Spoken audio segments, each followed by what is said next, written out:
Chapter 7. Fagin and his Band. It was late next morning when Oliver awoke. There was no other person in the room but the old man, who was making himself some coffee for breakfast and whistling softly to himself. Although Oliver was conscious of the old man's movements, he was still in that state of semi-consciousness between sleeping and waking. When the coffee was ready, the old man stood for a few minutes, as if he did not know what to do next. Then he turned round and looked at Oliver, and called him by his name. He did not answer, and certainly appeared to be asleep.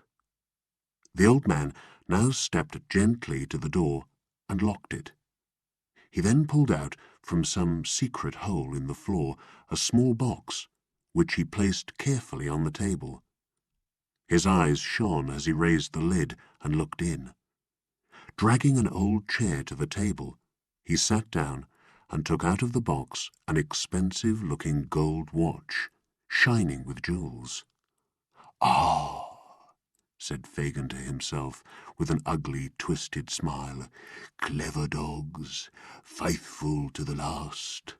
Never mentioned old Fagin, and why should they? It wouldn't have saved them from hanging. No, no, no. Fine fellows, fine fellows." With these and other similar reflections, Fagin replaced the watch in its hiding-place. At least half a dozen more were taken out, one by one from the same box, and examined with equal pleasure. After that came several rings and other fine articles of jewellery. As Fagin whispered to himself, his dark eyes fell on Oliver's face. The boy's eyes were fixed on his in silent interest. Fagin closed the lid of the box with a loud crash and, laying his hand on a bread knife which was on the table, jumped up angrily. "What's that?" said the old man. "What are you watching me for? Why are you awake? What have you seen? Speak out, boy."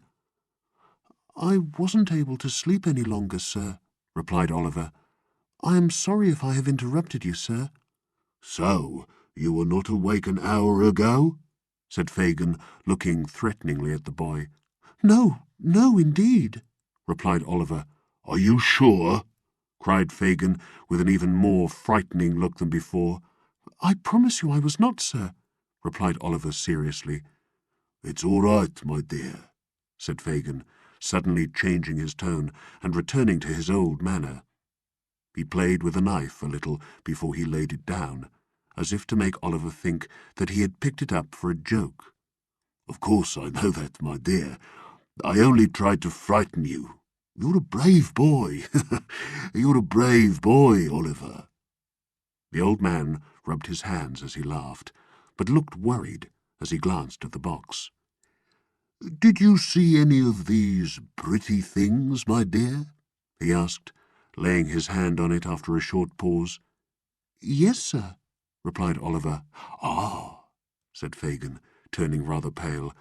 They're mine, Oliver. My own property. All I have to live on in my old age. People call me a miser, my dear. Only a miser, that's all."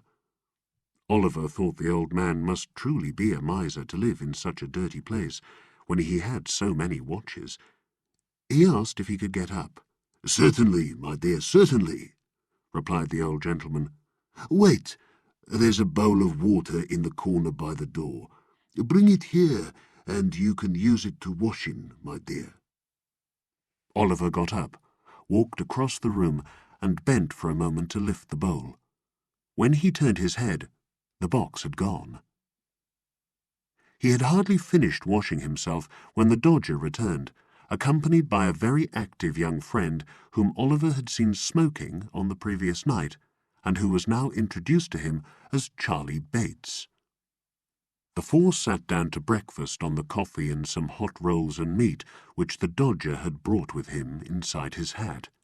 "Well," said Fagin, glancing at Oliver, and addressing himself to the Dodger, "I hope you've been at work this morning, my dears?" "Hard," replied the Dodger. "As nails," added Charlie Bates. Good boys, said Fagin. What have you got, Dodger? A couple of pocket-books, replied that young gentleman, producing them. Not so heavy as they might be, said Fagin, after looking at the insides carefully, but very neat and nicely made. A clever workman, isn't he, Oliver? Very, indeed, sir, said Oliver, at which Mr. Charlie Bates laughed noisily, to the great surprise of Oliver, who saw nothing to laugh at. And what have you got, my dear? Said Fagin to Charlie Bates. Handkerchiefs, replied Master Bates, producing 4. Well, said Fagin, examining them closely, they're very good ones, but you haven't marked them well, Charlie, so the labels will be picked out with a needle, and we'll teach Oliver how to do it. Shall we, Oliver? If you please, sir, said Oliver. You'd like to be able to make pocket handkerchiefs as easily as Charlie Bates, wouldn't you, my dear? Said the old man. Very much indeed, if you'll teach me, sir, replied Oliver. Master Bates saw something so funny in this reply that he burst into another laugh and had to struggle to draw breath again. He's such a child, he said when he recovered. When the breakfast was cleared away, the cheerful old gentleman and the 2 boys played a very unusual game, which was performed in this way. The cheerful old gentleman put a snuff-box in one pocket of his trousers, a pocket-book in the other, and a watch in his jacket pocket. He fixed a false diamond pin on his shirt and, buttoning his coat tightly round him, walked up and down the room with a stick, pretending to be an old man walking around the streets. Sometimes he stopped at the fireplace, and sometimes at the door, apparently staring into shop windows. At such times he would look around him for fear of thieves, and would keep checking all his pockets in turn to see that he hadn't lost anything. He did this in such a funny manner that Oliver laughed until the tears ran down his face. All this time the 2 boys followed closely behind him, moving out of his sight so quickly every time he turned round that it was impossible to follow their movements. At last the Dodger accidentally stepped on his toes, while Charlie Bates walked into him from behind, and in that one moment they took from him, with most extraordinary speed, snuff-box, pocket-book, shirt-pin, pocket-handkerchief. If the old gentleman felt a hand in any of the pockets, he shouted out its position, and the game began all over again. When the game had been played a great many times, a couple of young ladies, one of whom was named Bet and the other Nancy, called to see the young gentleman. They were untidily dressed, and not exactly pretty, but they were very free and pleasant in their manners, and Oliver thought them very nice indeed. These visitors stayed a long time, drinking spirits and talking happily. At last they went out, accompanied by Charlie Bates and the Dodger, having been provided by good old Fagin with money to spend. There, my dear, said the old man, that's a pleasant life, isn't it?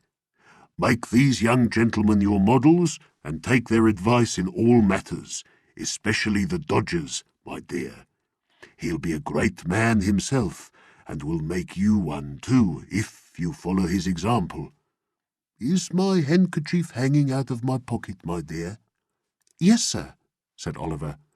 See if you can take it out without my feeling it, as you saw them do when we were playing this morning. Oliver held up the bottom of the pocket with one hand, as he had seen the Dodger hold it, and drew the handkerchief out with the other hand. Is it gone? Cried Fagin. Here it is, sir, said Oliver, showing it in his hand. You're a clever boy, my dear, said the playful old gentleman, stroking Oliver's hair approvingly. I never saw a quicker lad. Here are some pennies for you. If you go on in this way, you'll be a great man. And now come here. I'll show you how to take the labels out of the handkerchiefs.